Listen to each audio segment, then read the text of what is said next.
ఏదైతే తెలంగాణ మహిళా కమిషన్ ఎవరు కుట్ర పన్నుతున్నారు ఏంటనేది కనిపిస్తూనే ఉంది. వాళ్ళకి ధైర్యం వచ్చి మాట్లాడిన ఇద్దరిని మీరు మీ బయట కుట్ర చేస్తామని చెప్తున్నారా? చిచ్చి పాపం వాళ్ళకి ఏం సంబంధం, వాళ్ళ అమాయకులు అంతే. మీడియా ముఖంగా మహిళలకి మరొకసారి మనం చెప్పాలనుకుంటున్నారా? నేను మహిళలకి చెప్పాల్సింది ఏమీ లేదు. దయచేసి ఒరే అబ్బాయిలు, మన ఇంట్లో ఆడవాళ్ళు ఉన్నారు, వీళ్ళని కూడా నాకు తెలిసి మొన్న కూడా అది క్రేజీలో జరిగిన ఇన్సిడెంట్. ఒక ఆర్టిస్టులు కనపడ్డప్పుడు జనాలు పిల్లలు ఎగబడతారు. అదేమైందంటే ఇబ్బందికరంగా అనిపిస్తుంది.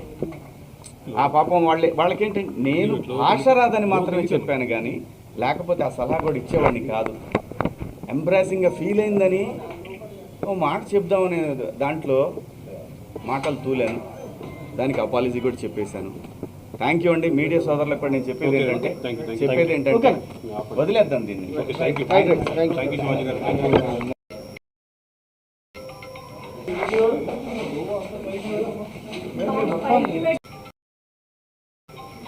దండోరా ఫంక్షన్లో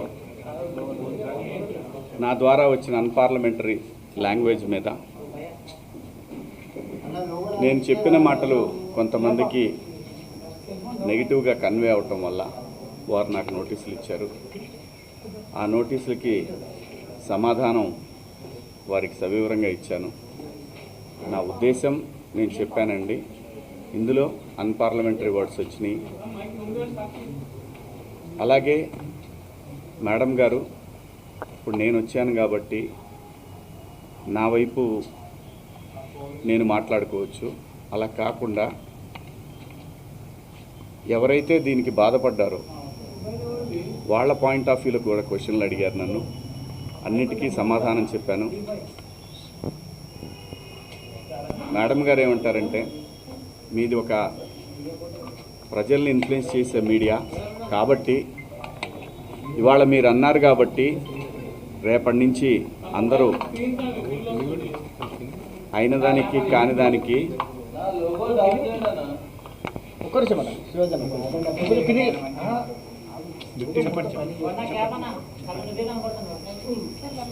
అయిన దానికి కాని దానికి ఆడవాళ్ళ మీద కామెంట్లు పెడతా ఉంటారు కదా అంటే కరెక్టే మేడం. ఒక ఇన్ఫ్లుయెన్స్డ్ పర్సన్గా దయచేసి దీన్ని ఆపేద్దాం. ఎందుకంటే సమాజంలో ఇంకా చాలా విషయాలు ఉన్నాయి. ఇది మేడం గారు చెప్పిన దాని ప్రకారం ఎవరిని హట్ చేయాలని కాదు, ఎవరిని ఇబ్బంది పెట్టాలని కాదు మేడం. నేను జరిగిన సంఘటన చూసి మాట్లాడాను. మాట్లాడిన అంశంలో తప్పుడు పదాలు దొర్లిని. దానికి అందరికీ నేను వివరణ ఇచ్చాను, నా అపాలజీస్ చెప్పాను అని కూడా చెప్పాను. మేడం గారు కూడా చూశారు. నాకు ఇక్కడికి వచ్చిన తర్వాత అర్థమైంది ఏంటంటే, నేను ఏదైతే ఆ రోజున నేను ఏదో జరగబోతుంది అని ఏదైతే గ్రహించానో, నాతో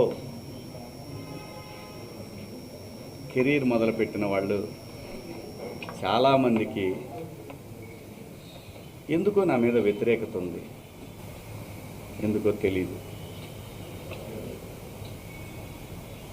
నేను ఒక సందర్భంలో, ఇది బయట తెలిసిన విషయం, ఒక సందర్భంలో ఎందుకు వీళ్ళకి నా మీద కోపం ఎందుకో నాకు తెలీదు. 30 సంవత్సరాలు అయింది నేను ఈ పరిశ్రమకు వచ్చి. ఈ 30 సంవత్సరాల్లో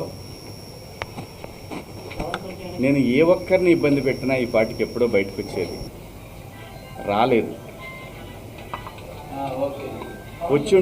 వచ్చుంటే ఈ పాటికి మీరందరూ నా మీద ఎగబడేవాళ్ళు. చాలామంది నాకు తెలియదు అనుకుంటారు. ఎవరెవరు జూమ్ మీటింగులు పెట్టుకున్నారో, నాతో బాగా ఉండి నాతో మంచిగా మాట్లాడుతూ నా నటనని పొగుడుతూ ఉన్న నాకు షాకింగ్. ఇంత కుట్ర జరగాలనా నా మీద? నేను అన్న పదానికి, ఆ 2 పదాలకి నేను ఆవేశంలో మాట్లాడిన దానికి నాకు బాగా కావలసిన వాళ్ళు కూడా ఇంత కుట్ర చేయాలన్నా నా మీద. నేను మేడం గారు ఆవిడ ఇది ఒక ప్రభుత్వం యొక్క సంస్థ. వ్యవస్థలను గౌరవించకపోతే సమాజం తప్పుడు దారిలో పడుతుంది, అన్రెస్ట్ ఏర్పడుతుంది. ఆవిడ చాలా హుందాగా చాలా గౌరవంగా ఈ వ్యవస్థను నడిపిస్తూ ఉన్నారు. ఒక బిడ్డకి చెప్పినట్టు చెప్పారు, ఇది ఇలా తప్పు. నేను అడిగింది ఒకటే మేడం గారిని, మేడం గారు మీరు మీ డ్యూటీ చేశారు, మీరు చేసిన దానికి నేను గౌరవంగా నేను వచ్చి ఒక పౌరుడిగా నా బాధ్యత నేను నిర్వహించాను. ఇక్కడ ఇందాక నేను మాట్లాడిన నా కుట్ర విషయం వేరే, మేడం గారి సందర్భంలో జరిగింది వేరే. నన్ను అంతగా అసహించుకోవటానికి, మీరు నా మీద అంత జలసీ రావటానికి ఏమిటమ్మా కారణం? నేనేం తప్పు చేశాను? నా బుద్ధి గడ్డి తిని మీ నాన్న చెప్పడా మీ ఇంట్లో? మీ అమ్మ చెప్పదా మీ ఇంట్లో? అంత ద్వేషం ఎందుకు పెంచుకుంటున్నారు? వినా స్త్రీయ జననం నాస్తి. స్త్రీ లేకపోతే ప్రపంచమే లేదు. అసలు ఈ మానవాళ్లే లేదు. ఏ మగవాడు కూడా తన ఇంట్లో తన భార్య, తన బిడ్డ, తన అక్క చెల్లెళ్ళు, తన కుటుంబాలు ప్రతి ఒక్కడికి ఉంటాయి. ఇక్కడ ఎవరి మీద దాడి చేస్తున్నారని, ఆ డివిజన్ని తీసుకురావాలని ఎందుకు తహతహలాడిపోతూ ఉన్నారు?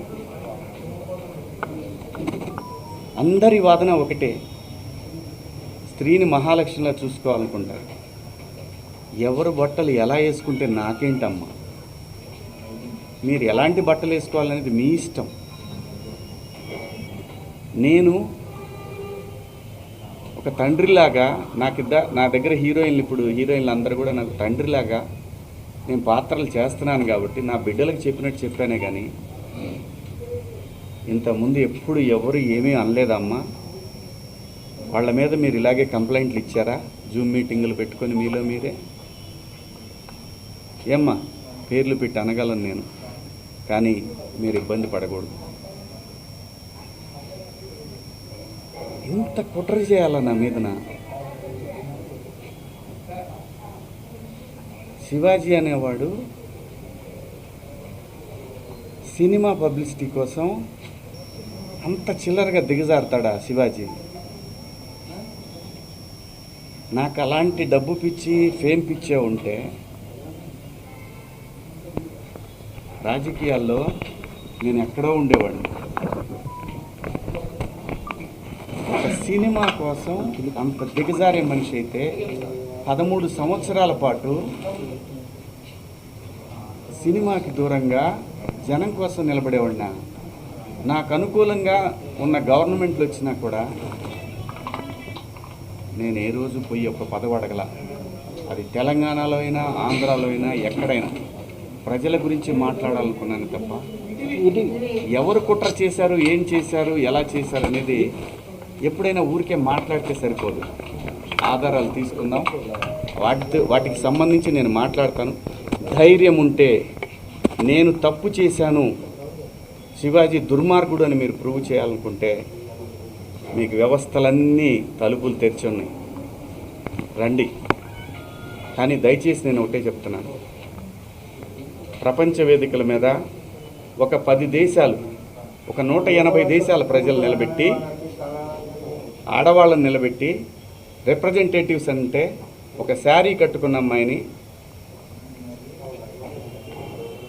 మీరు ఇండియన్ కదా అని అడుగుతారు. అది ఈ దేశ పునాదులు. అంత మాత్రం చేత మీరు రోజు చీరలే కట్టుకొని చీరలే ఇచ్చేసి ఏ మూర్ఖుడు చెబుతాడమ్మా అలాగా? ఏ మూర్ఖుడు చెబుతాడు అలాగా? నాకేం పని? నా బిడ్డలు అనుకొని చెప్పాను తప్ప నాకేం వస్తుందండి? మీకేం అధికారం ఉంది? నాకు ఏ అధికారం లేదు, అదే చెప్తున్నా కదా. అందరు హీరోయిన్లకు తల్లిదండ్రులు లేరా? హీరోయిన్లకు తల్లిదండ్రులు లేరా?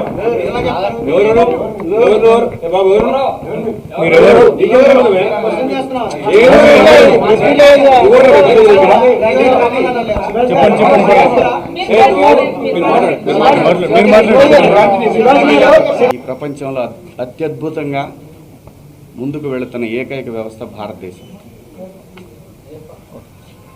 ఈ భారతదేశంలో ఎవరు ఎలా బతకాలనేది రాజ్యాంగం నిర్దేశిస్తుంది, నేను కాదు. ఒకవేళ ఎవరి హక్కులకైనా భంగం కలిగినప్పుడు దానికి ఇలాంటి వ్యవస్థలు ఉంటాయి.